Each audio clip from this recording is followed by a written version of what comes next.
아는 분이 노후 생활비 얼마나 필요할까 이래서 그러면 한번 지금 노후 생활 하시는 시어머니한테 전화를 해봐라.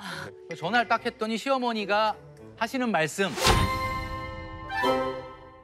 사실 웃음이 싹 사라져요, 요즘에. 이거 맞습니다. 근데 노부선생님 갑자기 오른 거 아니에요? 네. 정말 역대급이라는 표현이 정말 딱 들어맞을 정도로 갑자기 인플레이션이 생겼는데 자, 이 인플레이션이 뭔지에 대해서 조금 우리가 정확하게 좀 짚고 넘어가야 될 것 같아요. 네. 자, 인플레이션이라는 것은 화폐 가치의 하락으로 전반적이고 그리고 지속적으로 물가가 상승하는 경제 현상을 말하는 거거든요. 그러니까 우리가 이제 뭐 익히 들어서 많이 알고 있는데 지금 미국 같은 경우는 5월 물가 지수가 8.6%.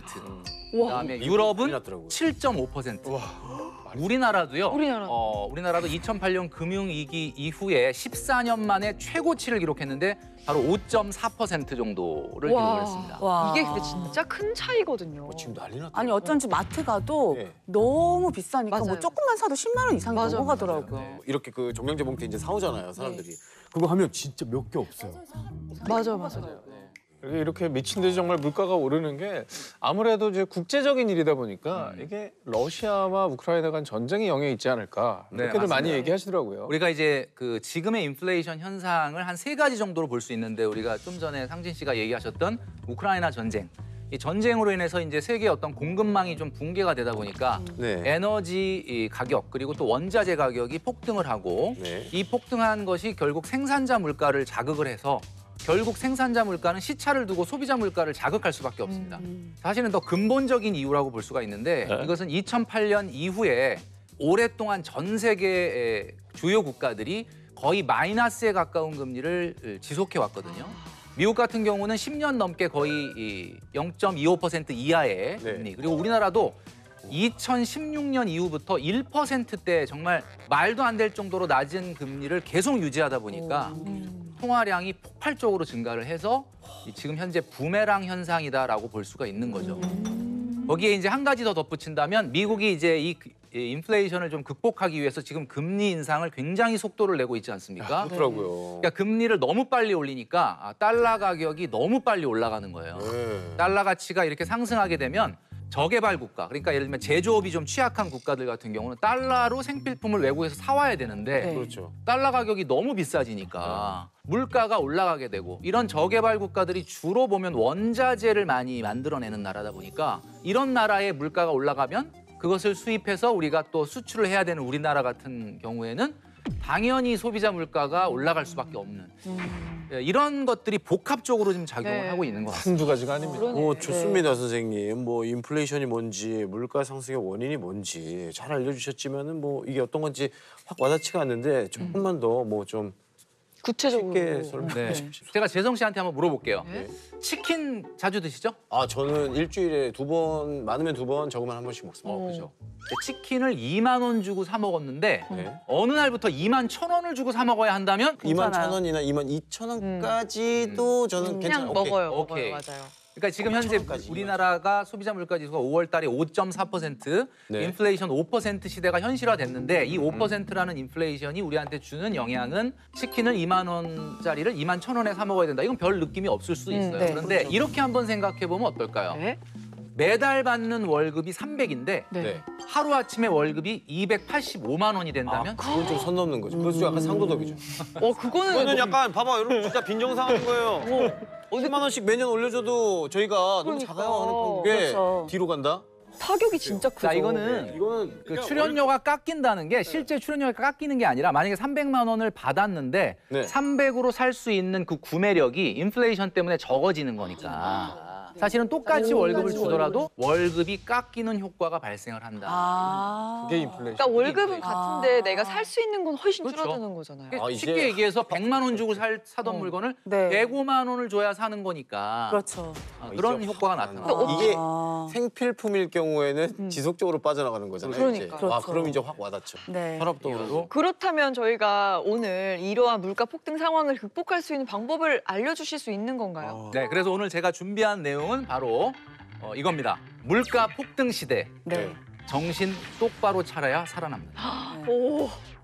자, 우리 복창 한번 하실까요? 네. 물가가 폭등일 때 정신 똑바로 차려야 살아난다. 주식 얘기할 때는 차라리 희망이라도 있었지. 정신을 똑바로 차려. 생존의 문제예요 지금. 너무 슬픕니다, 선생님.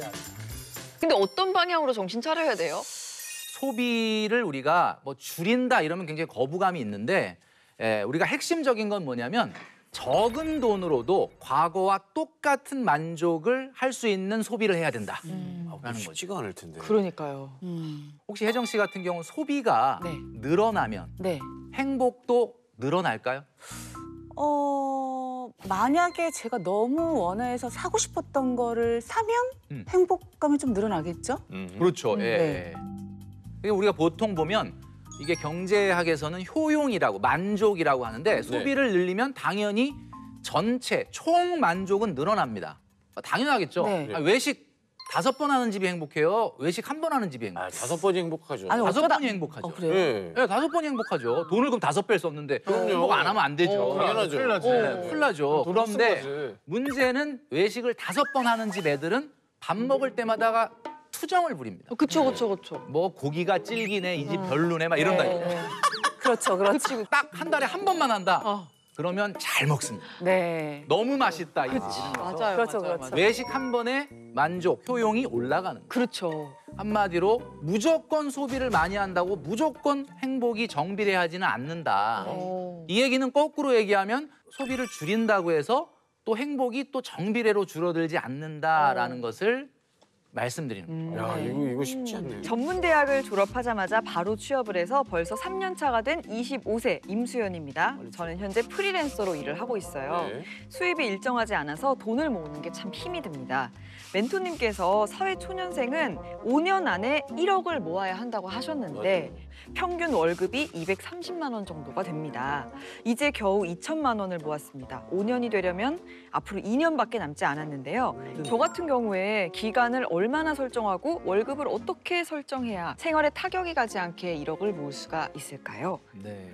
와, 근데 진짜 정말 제 주변에 이런 상황인 분들이 참 많은 많죠. 것 같아요. 제가 이제 그 158만 원 5년 동안 모아라라고 했던 거는 네. 사실은 이제 소득의 평균 기준을 얘기하면서 얘기했던 거라 이분한테는 사실 조금 버거울 수는 있겠죠. 네. 좀 잘한 것 같은데요. 사회 초년생이기도 하고 하고 싶은 것도 너무 많을 텐데 맞아요. 잘 아끼고서 잘 모은 것 같아요. 그리고 게다가 이 들쭉날쭉한 네, 이 그 정도 상황에서. 원하는 거. 네. 본인의 월급에 비해서는 굉장히 잘 모은 게 그렇죠. 아니에요. 1년에 700 정도 저축을 하시는 거예요. 네. 그래서 이제 제가 보니까 2천만 원이면 월 평균 55만 원을 모은 거예요. 네. 네. 사람의 눈높이에 따라 다르긴 하겠지만 네. 대단하다라고 생각할 수 있는 부분도 있지만 그러니까 제가 얘기하는 거는 뭐 야단을 맞아야 될 만큼 못했다라는 네, 건 네, 아닌데 네. 이렇게 잘했다라고 막 칭찬할 정도는 아니다.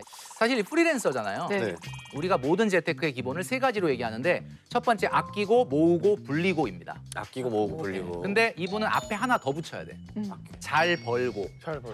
보소득. 잘 벌고 아끼고 모으고 불리고가 더 중요합니다. 수입을 무슨 늘려야 되는 얘기냐면 거구나. 이분이 가장 중요한 재테크는 자기의 소득이 확고해지고 성장하는 것이 가장 중요하다. 이게 가장 큰 재테크예요. 아, 이건 또 생각 못했네. 예. 가진 돈을 어떻게 잘 아낄 것만큼만 그렇죠. 하기 때문에 이게 이제 버거운 거거든요. 맞아요. 네. 230이라고 하는 소득은 아까 얘기했던 것처럼 뭐 최고 맥시멈으로 해봐야 7, 80 이상 저축은 못하지 않습니까? 네. 그러니까 이거는 한계가 있는 거다. 그래서 이거 어떻게 할까?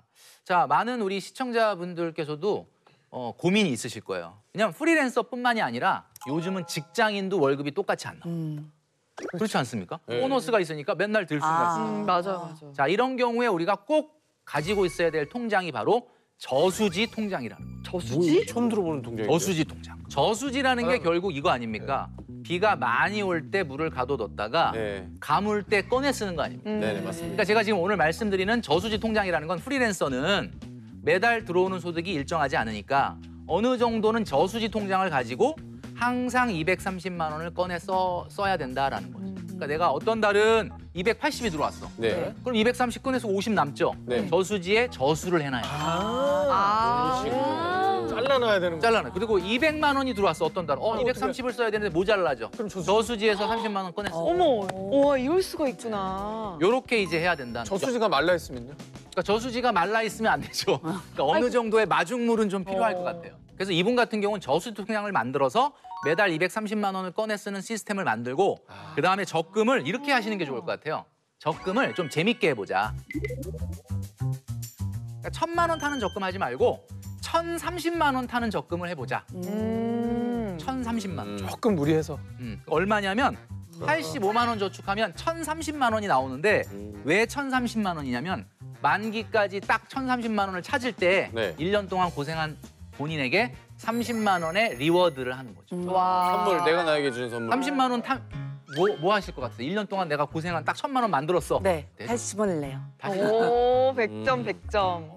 아니면 그 돈으로 휴가를 가도 좋을 것 같아요. 30으로 휴가를 어떻게 갑니까? 왜 못 갑니까? 지금 여태까지 당일 배운 집이라도 내용들이 갈수 있죠. 있는데. 아, 예. 네. 선생님한테 못 들으셨어요? 반성하세요. 그렇지. 정신 똑바로 차려야지 전철 살아남을 타고 수 있다고. 전철 타고 똑바로 차려야 돼. 네, 네. 네.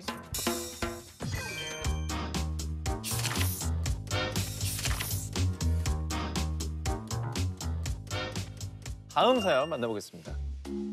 결혼 3년 차 무역회사에 다니고 있는 39살 노태균입니다. 결혼하면서 작은 집을 마련하느라 모아둔 돈을 다 쓰고 지난 3년 대출 빚을 모두 갚느라 계속 통장을 유지 중입니다. 최근 이직하면서 10년 동안 근무하던 곳에서 퇴직급 3천만 원을 받아 목돈이 생겼습니다. 올해 10월에 첫 아이가 태어날 예정이라 이 돈을 잘 불려보고 싶은데요. 오랜만에 생긴 이 목돈 똑똑하게 불리는 방법 무엇이 있을까요? 입니다. 그러니까 이분은 정말 대단하다는 게 네. 벌써 3년 결혼 3년 차인데 네. 대출을 다 갚으시고 내 집 마련을 성공하셨잖아요. 네. 혜정 씨가 보시기엔 이분 어떤 것 같습니까? 엄청 대단하시죠. 대단하죠. 대출해서 빚을 다 갚으셨잖아요. 그러니까. 다 자기 집도 생기셨고. 네. 맞아요. 자, 그런데 저는 이렇게 말씀드리고 싶어요. 이분이 굉장히 착각하고 있는 게 하나 있다. 네? 왜요? 왜요? 자, 뭐냐면 대출을 너무 빨리 상환했다라는 거죠. 대출을 이렇게 빨리 상환하면 안 됩니다. 왜 빨리 상환하면 안 되죠? 자, 대한민국에서는 가장 안정적이고 인플레이션을 장기적으로 해지할 수 있는 자산이 주택입니다. 여러분 다 아시겠지만. 자, 이런 장기적인 우리가 흔히 얘기하는 그 레버리지 효과라고 하죠. 네. 인플레이션을 해지할 수 있는 자산인 주택에 너무 빨리 대출을 갚아버리게 되면 네. 문제가 발생할 수 있습니다. 뭐냐면 사실 지금 대출이 없다는 거는 대출을 좀 더 받았으면 더 좋은 집을 살 수 있었다는 얘기고 결국은 궁극적으로 그런 엄청난 미래 기회비용을 발로 차버린 꼴이 된다. 우와. 근데 대출 받으면 또 이자도 내야 되고 그게 다 금리가 빚이잖아요. 맞아요. 많은 분들이 이제 빚을 싫어하고 무조건 대출은 나쁜 것이다 이렇게 얘기하시는데 대출도 크게 두 가지로 나뉠 수 있습니다. 일명 착한 대출과 나쁜 대출. 자, 착한 대출은 뭐냐? 그냥 쉽게 이렇게 생각하시면 될 것 같아요. 빌린 돈이 네. 나의 미래의 자산 증식에 도움이 되면은 착한 빚. 그러면 뭐 집 살 때 그 그렇죠. 가면 네. 제 돈이 되는 거예요? 네네. 주식도 빌려서 했는데 그게 막 오르면. 정말 오르면 그것은 좋은 대출이 되는 거예요. 근데 이제 했는데 막 말아 먹으면은 이제 빚이 되는 거죠. 나쁜 지금 나쁜 대출. 특히 대한민국에서 이 주택이라고 하는 것은 단기적으로는 몰라도 장기적으로는 가장 인플레이션에 강한 자산이기 때문에 좀 더 사실 나이가 이제 39세 신혼이라면 네. 대출을 조금 더 안고 좀 더 상위 입지에 사서 좀 더 대출을 오래 갚아라 라고 저는 말씀드리고 싶어요.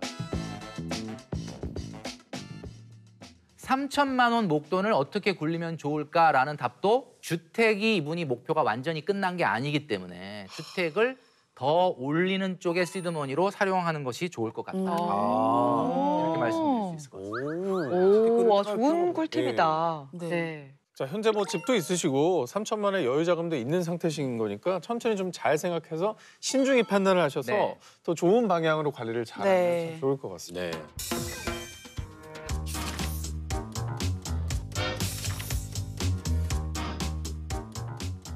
자, 그러면 이제 마지막 사연 만나보겠습니다. 안녕하세요. 중학생, 고등학생 자녀를 둔 48살 김정민입니다. 요즘 노후 자금 문제로 고민이 많습니다. 저희 부부의 월 소득은 세후 700만 원 정도에 고정으로 나가는 돈이 주택담보대출 상환, 보험료, 아이들 교육비 등 320만 원 정도고요. 매달 생활비로 280에서 350만 원 정도를 쓰고 있습니다. 상황이 이렇다 보니 저축할 여유 자금이 없고 현재 모아놓은 돈도 거의 없는 상태라 생활비를 줄여보려 해도 당장은 쉽지가 않더라고요. 저희 부부의 노후 자금 어떻게 대비하면 좋을까요? 요즘 또 결혼을 늦게 하는 추세다 보니까 네. 맞아요. 거의 아이들 다 키우고 나면 나의 은퇴 시기가 다가오는 이런 고민이 많은 것 같거든요. 그러니까 은퇴를 해서도 자식한테 계속해서 지원을 해야 되는 네, 거죠. 결혼을 맞아요. 한다거나 하면은 야, 노후 자금은 이건 모든 인류의 고민거리 맞아요. 아닙니까? 노후 자금을 어떻게 준비해야 네. 될지. 제가 상담을 하다가 아는 분이 노후 자금 얼마나 필요할까, 노후 생활비 얼마나 필요할까 이래서 그러면 한번 지금 노후 생활 하시는 시어머니한테 전화를 해봐라. 네. 그랬더니 그냥 바로 그 자리에서 시어머니한테 전화를 하시더라고요. 어. 전화를 딱 했더니 시어머니가 하시는 말씀. 야야 말도 마라. 숨만 쉬는데 300 든다. 기본적으로 이렇게 그냥 얘기를 하셨던. 근데 요즘 사람들은 정말 숨만 쉬는 거에 외식도 한번 해야 되고 맞아요. 이런 게 다 포함이 되어 있는 것 같아요. 네네. 그것도 할 건 해야지. 그러니까. 행복을 위해 사는 그렇죠. 건데. 근데 은퇴하면 그 300이 나오지 맞아요. 않으니까. 자, 그래서 오늘 우리가 이 문제는 이분의 고민인과 동시에 여기 있는 모든 분들, 시청하시는 모든 분들의 고민인데 대한민국의 고민입니다. 그죠? 자, 이걸 한번 이렇게 생각해 볼게요. 이분이 노후 자금 어떻게 만들까요? 라는 질문인데 요 말을 이렇게 바꿔볼게요. 노후 소득 어떻게 만들까요?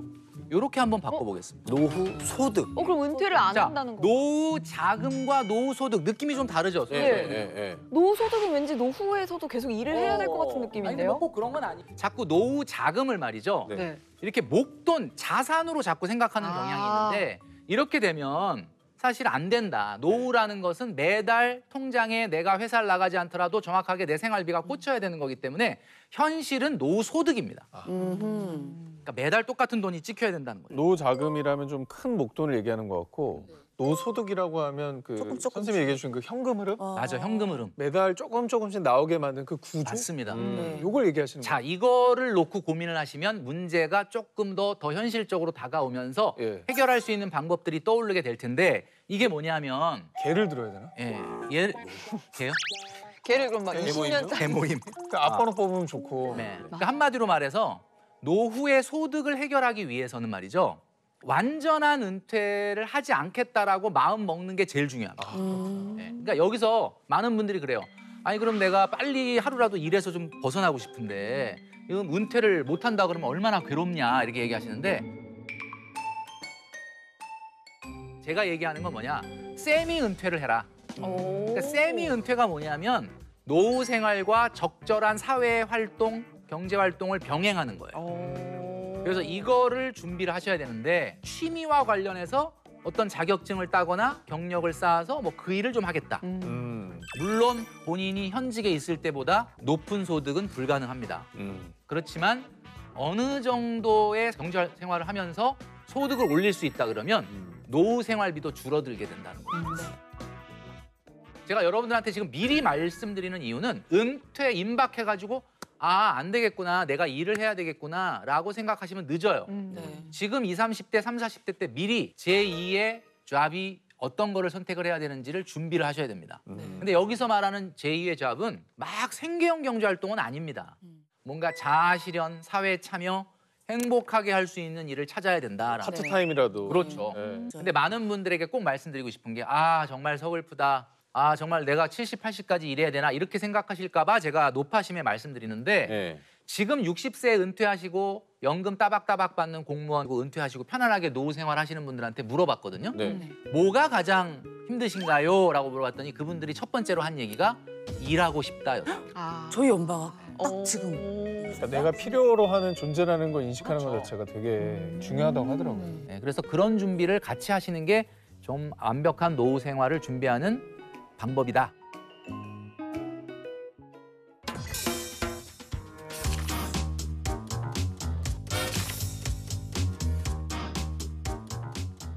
트레이더님은 혹시라도 노후를 위해서 어떤 거를 꿈꾸고 계세요? 뭐. 이제 사실 많은 분들이 이런 얘기를 많이 물어보세요. 그래서 저는 바로 이렇게 얘기합니다. 죽을 때까지 일하라. 와.